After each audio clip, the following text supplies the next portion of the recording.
Hi friends, Assalamu alaikum. Welcome to Tamil FX Academy. Today, day 17. இன்னைக்கு நம்ம பார்க்க போகிற டாபிக் என்னென்னா lot and lot sizes. So lotனா என்னென்னா கரன்சி குவான்டிட்டி மெஷர் பண்ணுறதுக்கான ஒரு யூனிட் தான் lot. ஸோ lot size வந்து broker வந்து ஆட்டோமேட்டிக்காக calculate பண்ணிப்பார். ஓகேங்களா? ஸோ இதை பற்றி இன்றைக்கி டீட்டெயில்டாக பார்க்கலாம். ஸோ லாட்னா என்ன? ஸோ ஆல்ரெடி சொன்ன மாதிரி லாட்னா என்னென்னா எவ்வளோ கரன்சி ட்ரேட் பண்ணுறோம் அப்படின்றதுக்கான யூனிட் தான் வந்து லாட் அப்படின்னு சொல்லுவோம். ஸோ இப்போ லாட் சைஸ் அப்படின்னா என்னென்னு பார்க்கலாம். So 1 lot equal to 1 lakh units. Okay, so 0.1 lot அப்படின்னா 10,000 யூனிட்ஸ். 0.01 லாட் அப்படின்னா 1000 யூனிட்ஸ். ஸோ வந்து இப்போ ஃபஸ்ட்டு வந்து 10 லாட் அப்படின்னா என்ன? 10 lakhs யூனிட்ஸ். ஸோ இது வந்து இன்ஸ்டிடியூஷனல் ட்ரேடர்ஸ் தான் இது யூஸ் பண்ணுவாங்க. இது ரொம்ப பெரிய அமௌண்ட், அதனால் ரீட்டைல் ட்ரேடர்ஸ்லாம் இது சூட் ஆகாது. தென் 1 லாட்னா என்ன சொன்னேன்? 1 lakh units. So standard lots இது ப்ரொஃபஷ்னல் ட்ரேடர்ஸ் யூஸ் பண்ணுவாங்க. ஸோ இது லார்ஜ் கேபிட்டல் இதுக்கு வந்து தேவைப்படும். 0.1 lot and 0.01 lot.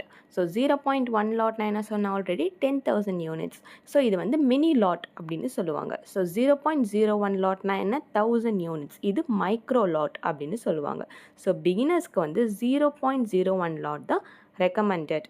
ஸோ ஸ்டார்டிங்கில் வந்து 0.01 லாட் வச்சு நம்ம வந்து ட்ரேடிங்குள்ளே வந்து என்ட்ரி ஆகி லேர்ன் பண்ணிக்கலாம். Lot and leverage demo. So இப்போ லாட் அண்ட் லீவரேஜ் எப்படி ஒர்க் பண்ணுறதுன்னு ஒரு ரியல் எக்ஸாம்பிள் வச்சு பார்க்கலாம். ஸோ டுடே எடுத்துருக்க கரன்சி என்னென்னா, எக்ஸாம்பிளுக்கு USD CAD கரன்சிஸ் வந்து எடுத்திருக்கோம். 1 லாட் ட்ரேட் வந்து 1 lakh USD. So exchange rate வந்து 1.30 அப்படின்னா ஸோ 1,30,000 CAD நம்மளுக்கு வந்து தேவைப்படும். பட் லீவரேஜ் இருக்கிறதுனால ஆக்சுவல் டெபாசிட் கம்மியாக தான் இருக்கும். ஸோ இப்போ நம்ம லீவரேஜ் எப்போவுமே எவ்வளோ எடுப்போம்? 1:500. ஸோ 1:500 லீவரேஜ் ப்ளஸ் 1 லாட் எடுக்கும்போது so 1 lakh divided by 500 equal to $200 margin மட்டும்தான் தேவைப்படும். ஸோ $1,000 அக்கௌண்ட்டில் 200 மார்ஜின் யூஸ் ஆகும். ஸோ பேலன்ஸில் $800 ஃப்ரீ மார்ஜின் இருக்கும். ஸோ பிகினர்ஸை பொறுத்த வரைக்கும் ஆல்ரெடி சொன்ன மாதிரி 0.01 லாட் யூஸ் பண்ணினா 1000 divided by 500 equal to $2 margin மட்டும்தான் யூஸ் பண்ணுவோம். இது ரொம்ப ரொம்ப சேஃப். ஸோ நம்ம லாட் சைஸ் செலக்ட் பண்ணால் போதும், புரோக்கர் வந்து ஆட்டோமேட்டிக்காக மார்ஜின், ட்ரேட் சைஸ் எல்லாத்தையுமே வந்து கால்குலேட் பண்ணிப்பாங்க. ஓகே ஃப்ரெண்ட்ஸ், இன்றைக்கி நம்ம என்ன லேர்ன் பண்ணிக்கிட்டோன்றதை ஒரு குயிக் ரீகால் பண்ணி பார்க்கலாம். ஸோ லாட்னா என்னன்றதை லேர்ன் பண்ணிக்கிட்டோம். லாட்னா என்ன? கரன்சி குவான்டிட்டி மெஷர் பண்ணுறதுக்கு ஒரு யூனிட் தான் லாட். ஓகேவா? இப்போ நம்ம பை பண்ணுறோமோ செல் பண்ணுறோமோ அந்த குவான்டிட்டியை லாட்டில் தான் மெஷர் பண்ணுவாங்க. ஸோ செகண்ட் என்ன? லாட் சைஸஸ் பார்த்தோம்.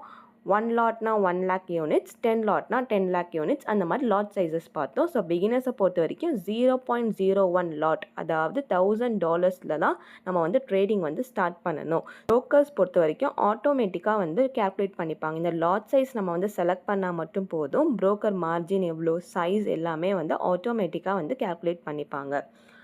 ஓகே ஃப்ரெண்ட்ஸ், தேங்க்ஸ் ஃபார் வாட்சிங். Subscribe to Tamil FX academy. Today ரொம்ப இம்பார்ட்டண்டான டாபிக் பார்த்துருக்கோம். இந்த டாப்பிக்கை அகைன் நீங்கள் வந்து எம்டி ஃபைலை வந்து ப்ராக்டிஸ் பண்ணி பாருங்கள். இன்ஷா அல்லாஹ் நெக்ஸ்ட் ஒரு இம்பார்ட்டன்ட் டாப்பிக்கில் மீட் பண்ணுறேன். அன்டில் தென், பாய்.